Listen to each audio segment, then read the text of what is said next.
Guys, আজকে আমরা যাচ্ছি ছোট ভাই আব্দুল্লাহর পুরান বইগুলা বিক্রি করতে। আর এই যে বলতে না বলতে ওর কিন্তু হাজির, দেখতে পাচ্ছ কত খুশি আছে।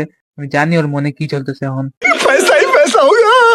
যাই হোক, আমরা আর ওইদিকে না যাই। দেখতেই পাচ্ছ এখানে টোটাল 6টার মতো বই আছে। চলো আজকে দেখবো এগুলো দিয়ে কয় টাকা কামাতে পারি। इधर जहर खाने का पैसा नहीं है तो जा रे जा।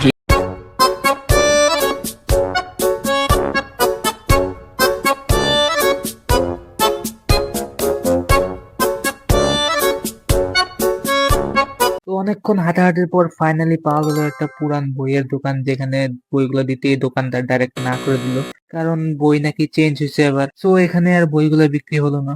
আর একটু হাঁটার পরে সামনে পড়লো একটা বাঙালির দোকান, যেখানে ছিল 3টা কিউট বিড়ালের বাচ্চা। তো শেষমেশ বইগুলোকে এখানেই দিতে হবে। এদিকে কিন্তু আব্দুল্লাহর কান্নাকাটি শুরু হয়ে গেছে অলরেডি। 50 रुपया कट ओवर एक्टिंग की वजह से। তো ফাইনালি গাইস, 6টা বই বিক্রি করে আমরা পেলাম মাত্র 40 টাকা।